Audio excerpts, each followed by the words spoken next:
شروع اللہ کے نام سے جو بڑا مہربان نہایت رحم والا ہے۔ ہاتھ اور پیروں کی خوبصورتی کے لیے آزمودہ گھریلو طریقہ جس سے آپ اپنے ہاتھوں اور پیروں کی رنگت کو واپس لا سکتے ہیں۔ لیموں کے چھلکے پر چینی لگا کر ہاتھ اور پاؤں پر رگڑیں۔ اس عمل کو روزانہ کرنے سے جلدی فرق محسوس ہونے لگے گا۔ کھیرے کے چھلکوں کو رگڑیں اور ایلو ویرا کا استعمال بھی فائدہ مند ہے۔ پانی کی کمی کی وجہ سے چہرے پر داغ دھبے پڑ جاتے ہیں، اس کے لیے بہتر ہے کہ پانی زیادہ پیا جائے۔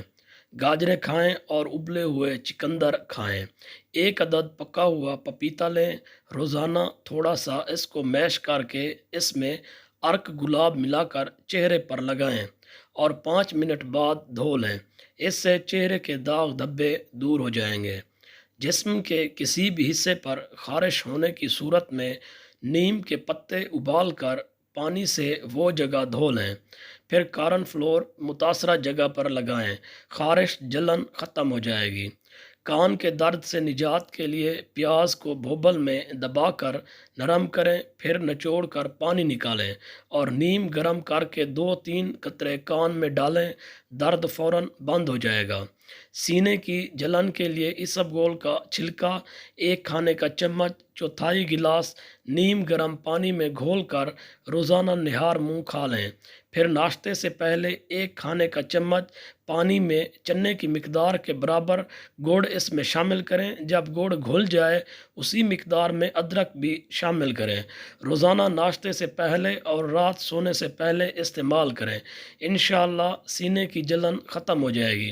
آدھے سر کا درد اچانک ہو جاتا ہے اور اس کے لیے اگر کوئی چیز گھر میں موجود نہ ہو تو توے پر کالی مرچ گرم کریں اور ناک کے ذریعے سانس اندر لیں اور منہ کے ذریعے باہر نکالیں۔ آدھے سر کا درد ٹھیک ہو جائے گا۔ اس کا مستقل علاج ہے منگل، بدھ، جمعرات، پیر کی رات ابلے چاول 1 چائے کا چمچ سونڈ اور مٹی کے برتن میں پانی ڈال کر رکھیں، پھر منگل کی صبح چاول تھوڑی سی سونڈ اور پانی پی لیں، پھر اسی طرح منگل کی رات کو رکھیں، بدھ کو صبح پی لیں اور پھر بدھ کی رات کو رکھیں، جمعرات کو صبح پی لیں۔ انشاءاللہ سر کا درد ٹھیک ہو جائے گا۔ ایسے بچے جن کو مٹی کھانے کی عادت ہو ان کو کیلا اور شہد ملا کر کھلائیں، ان کے مٹی کھانے کی عادت ٹھیک ہو جائے گی۔